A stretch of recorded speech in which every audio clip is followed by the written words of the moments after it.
In the biblical account of Genesis 37 to 50, we find one of the most profound and moving stories about the power of forgiveness and the providence of God.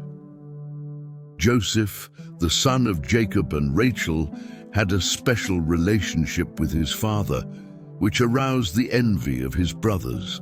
His life goes from being that of a young man protected by his father to becoming a slave and eventually the leader of Egypt. This journey of pain and overcoming shows us the power of forgiveness and how God can work even in the midst of the harshest adversities. Joseph was his father Jacob's favorite, and this preference was evident. Jacob even gave Joseph a coat of many colors, a symbol of his favoritism. However, this preference caused his brothers to hate him. In the midst of his youth, Jose had two dreams that he shared with his brothers. In the first, he saw that he and his brothers were in the field tying sheaves of wheat, and his brothers' sheaves bowed down to his, Genesis 37:7.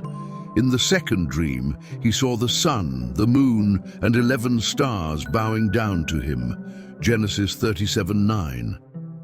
These dreams seemed to indicate that one day Joseph would be great, and that everyone, even his own family, would bow down to him.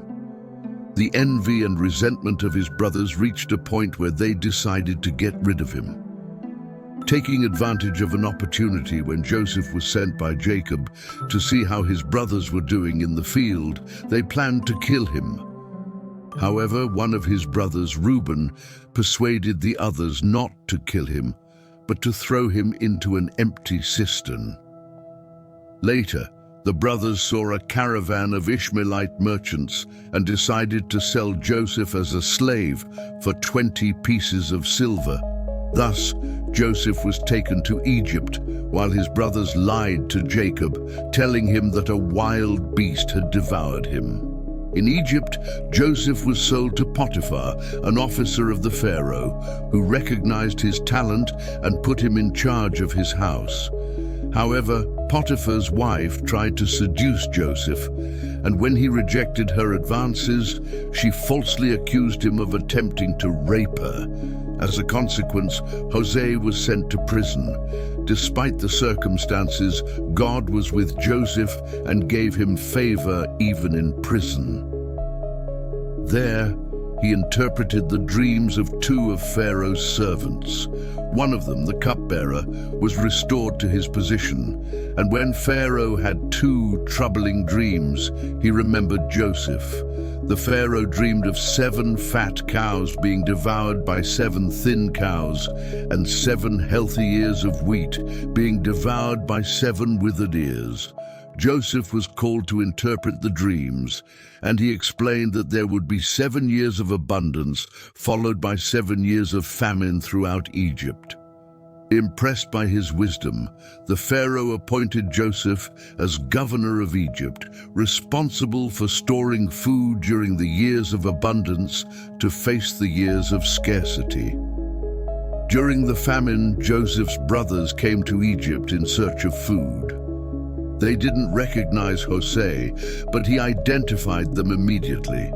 Instead of seeking revenge, Joseph tested their character and sincerity before revealing himself to them. Finally, in an emotional moment, Joseph revealed himself to his brothers and forgave them for what they had done to him, stating that everything had happened as part of God's plan. "You thought evil against me, but God meant it for good, to bring to pass, as it is this day, to save much people alive." Genesis 50:20. The story of Joseph and his brothers is a powerful example of how God can transform adversity into blessing. Joseph's ability to forgive his brothers and his understanding that the suffering he endured was part of God's plan is a lesson in faith and obedience. It reminds us that even though we may face betrayals and difficult times, God always has a higher purpose, and His plan is often fulfilled through unexpected paths. The story of Joseph teaches us to trust in God, even in the most difficult circumstances, and to forgive those who have wronged us. It shows us how forgiveness is a powerful decision that frees both the one who grants it and the one who receives it, and that when we leave offenses in God's hands, He takes care of our well-being. Moreover, it reminds us that God can use our experiences, even the painful ones, to lead us to fulfill a greater purpose.